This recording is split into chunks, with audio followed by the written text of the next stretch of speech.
সবাইকে নমস্কার। অ্যাসেম্বলিতে 5-6 দিন ধরে আমাদের গীতা পাঠ চলছে না। তার জন্য একজন বলছে যে স্যার আমাদের গীতা পাঠ কেন হয় না। হেড স্যার বলছে যে গীতা পাঠ হবে না, সময়ের কারণে গীতা পাঠ হচ্ছে না, তাই গীতা পাঠ করা হবে না। আবার আমাদেরকে বলছে যে তোমরা কোরআন শরীফের সূরা মুখস্থ করবা, 7 দিনের মধ্যে অর্থসহ সূরা মুখস্থ করবা, তার নাইলে হিজাব পরবা। ইসকাপ ছিল, ইসকাপ থেকে ওরা হিজাব করতে বলছে, আবার পর্দা করতে বলছে। তাই পর্দা না করলে তোমাদের শরীর মেয়েরা ছেলেরা দেখবে। ক্লাসে আবার স্যারেরা বাজেভাবে আমাদেরকে গালি দেয়। তোর ক্লাসে কি বলছে? আমাদের ক্লাসে যে স্যার বললো যে তোমরা হিন্দু মেয়েরা কয়েকজন আছো দাঁড়াও। তারপর আমরা দাঁড়াইলাম, বলতেছে তোমরা হিজাব করো না কেন? বললাম যে স্যার আমরা হিজাব কেন করবো, স্কার্ফ করবো। হয় না, তোমরা যে হিজাব করো না, তোমরা রাস্তা দিয়ে যে হাঁটো, ছেলেরা তোমাদের শরীর থেকে আকর্ষিত হয়, এই জন্য তোমাদের হিন্দু মেয়েদের আজকাল বিয়ে হচ্ছে না। তারপর বাজেভাবে নোংরা ভাষায় গালি দেয় স্যার। তারপর বলে যে হিজাব পরে আসবা, পরের দিন থেকে পরে আসবা। আর আমাদের পড়ার মাঝখানে বাজে ভাষা অনেক। তোমরা যে গীতা পাঠ করবে না, তোমাদের বাবাকে কি গীতা পাঠের মাহাত্ম্য বুঝে? আমরা যদি নাম তাহলে কি পড়তাম?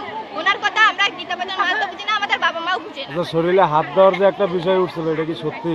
আরো এর চেয়ে আরো কত নোংরা ভাষায় কথা বলে, যত নেগেটিভ কথা আছে ক্লাসের মধ্যে বেশি বলে। আমাদের হচ্ছে ধর্মীয় স্যার, মুসলিম ধর্ম ক্লাসে যত নেগেটিভ ধরনের কথা আছে সবকিছু উল্লেখ করে।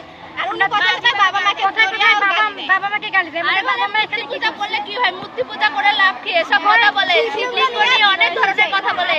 আচ্ছা, সেই স্যারের নাম কি? মৌলভী স্যার। মৌলভী স্যার। উনি আবার মনে শিবলিঙ্গ পূজা করে, শিবলিঙ্গ পূজা কি করলে কি, এটা তো একটা কালো মূর্তি। সব মাপ স্যার, একটা ছোট একটা বড়। তারপর বলে তোমাদের মা বাবা কখনো গীতা পড়ছে? তোমরা গীতার অর্থ জানো যে গীতা পড়তে যাও? অথচ অ্যাসেম্বলিতে ওরা কোরআন শরীফ পড়ে, কোরআন শরীফের অর্থ পর্যন্ত পড়ে। যেখানে অ্যাসেম্বলি 15 মিনিট হওয়ার কথা, সেখানে 20 মিনিট ভাষণ পর্যন্ত দেয়।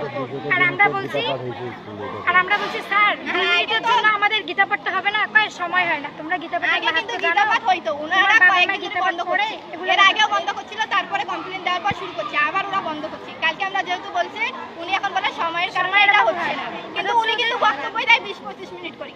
অথচ কোরআন শরীফ বলে, কোরআন শরীফ পুরো অর্থ সহ বলে। আবার আমাদেরকে বলে 1 সপ্তাহের মধ্যে কোরআন শরীফ তোমরা মুখস্থ করে আসবে, অর্থ সহ আমাদের। নাহলে ছেলেরা তোমাদের শরীর দেখে, এই জন্য ধর্মীয় এবং আমাকে বলা হয়েছে যে আমি শাখা সিঁদুর কেন পড়ি, এই ধরনের কথাবার্তা স্কুলে কেন চলবে?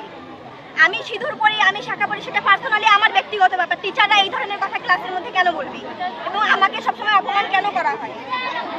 আর একটুতেই আমাদের স্কুলে মা বাবার কথা তুলে অপমানিত করা হয়, লজ্জিত হতে হয় আমাদের। আমাদের ধর্ম নিয়ে হলো হাসাহাসি করে, আমাদের ধর্ম কথা আমরা হাসাহাসি করে। আমরা যদি কোনো একটি ধর্মীয় অনুষ্ঠান হয়, তারপরে আমাদের বলা হয় আমরা যদি মূর্তিটাকে কিছু করতে পাবে, আমরা যদি কোনো মঞ্চ। আচ্ছা ঠিক আছে, এখন তোমাদের দাবিগুলো কি কি একটু বলো।